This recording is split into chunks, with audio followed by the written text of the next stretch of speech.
Ces 10 dernières années, le nouveau sultan d'Istanbul a bien foutu le bordel dans les relations internationales. La Turquie, souvent qualifiée de pont entre les cultures, semble aujourd'hui à l'étroit dans ses frontières. Et quand tonton Erdogan tente de restaurer la grandeur de l'Empire ottoman, il n'en fait qu'à sa tête et donne le tournis à ses voisins. Entre les embrouilles territoriales avec les Grecs, les Chypriotes et les Kurdes, la gestion des migrants et les relations incertaines avec l'Europe, la Turquie se montre de plus en plus insaisissable.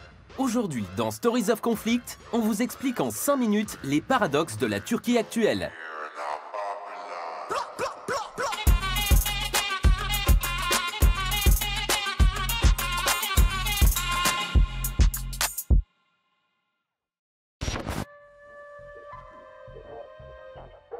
Pour démêler la complexité de la Turquie actuelle, il faut comprendre l'influence de l'histoire. Au XVIe siècle, l'Empire ottoman est à son apogée sous Soliman le Magnifique, qui contrôlait alors l'Afrique du Nord, le Moyen-Orient, l'Anatolie, la Crimée et l'ensemble des Balkans jusqu'aux portes de Vienne. Pas mal pour des types qui sont à l'origine des mercenaires venus de plaines de Mongolie et d'Asie centrale. Les sultans ottomans sont alors les chefs spirituels du monde sunnite. Leur culture rayonne sur pas moins de 5 millions de kilomètres carrés et une mosaïque impressionnante de peuples.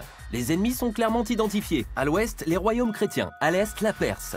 Mais l'apogée conduit au déclin, et le 19e siècle ne va pas faire de cadeau à ces Turcs insolents qui ont tant fait trembler l'Europe. La diversité ethnique devient une faiblesse. Les Grecs sont les premiers à obtenir leur indépendance en 1830, puis une à une les possessions ottomanes tombent. Humilié par les Occidentaux, Abdulhamid II, le sultan rouge, encourage la haine religieuse pour renforcer son pouvoir. Les Arméniens en sont les principales victimes. C'est le prélude à l'atroce génocide orchestré 2 décennies plus tard par les Jeunes Turcs, mouvement ultranationaliste au pouvoir depuis 1909.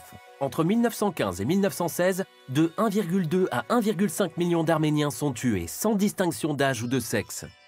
Dans le camp des perdants, à l'issue du premier conflit mondial, le traité de Sèvres de 1920 réduit le territoire à peau de chagrin. Des pans entiers de l'Anatolie sont donnés aux Grecs, et on promet l'indépendance aux Arméniens et aux Kurdes. Mais c'était sans compter sur Mustafa Kemal, futur Atatürk, qui se lance dans une guerre patriotique qui donnera naissance à la Turquie actuelle. La République est proclamée le 29 octobre 1923. Des déplacements massifs de population sont organisés. 1,6 million de Grecs doivent quitter l'Anatolie quand 400 000 musulmans de Grèce sont expulsés vers la Turquie. Atatürk va ensuite s'atteler à la construction d'un État-nation moderne et laïque avec une occidentalisation à marche forcée. En 1945, la Turquie s'aligne définitivement sur les intérêts occidentaux. Elle bénéficie du plan Marshall et intègre l'OTAN en 1952. Ce sera le rempart contre l'avancée communiste vers la Méditerranée. Oh là là, un mur! De 1950 à 2001, la jeune République fait le dur apprentissage de la démocratie. Pas moins de 40 gouvernements, une violence politique permanente, une répression récurrente des minorités, une guerre interne contre les rebelles kurdes du PKK et une multiplication inexorable des attentats islamistes. Seules les interventions répétées de l'armée permettent d'éviter le pire, mais on est loin de la stabilité. Jusqu'à l'arrivée d'Erdogan, qui devient Premier ministre en 2003 avec l'AKP, le Parti de la Justice et du Développement. Au début, tout se passe bien. Il fait profil bas et poursuit patiemment les négociations d'adhésion avec l'Union européenne. Puis, il va se radicaliser progressivement. Son élection en tant que président en 2014 va de pair avec une concentration toujours plus forte des pouvoirs entre ses mains. Mais la purge qui a eu lieu après le coup d'État avorté de juillet 2016 montre à quel point les divisions internes sont grandes. 150 000 fonctionnaires sont alors limogés et 55 000 personnes arrêtées arbitrairement.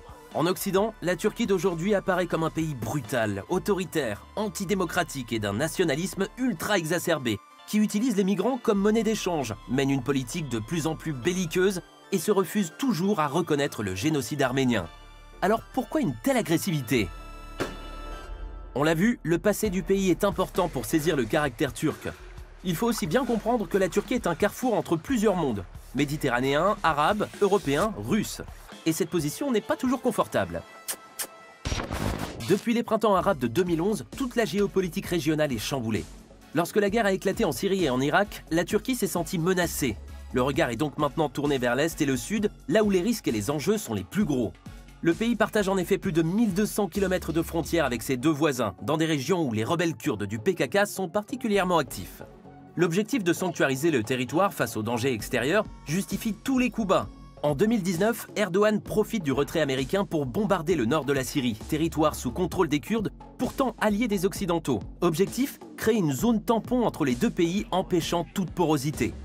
À l'ouest, l'horizon européen, lui, s'éloigne. D'un côté, les négociations d'adhésion ont immédiatement buté sur la question de Chypre, petite île dont 30% du territoire a été envahi par la Turquie en 1974 et qui cristallise les tensions. De l'autre, les Européens n'ont pas su proposer de plan B alors que les Turcs accueillent toujours 2,3 millions de réfugiés sur leur sol. Un record mondial, ce qui renforce le nationalisme.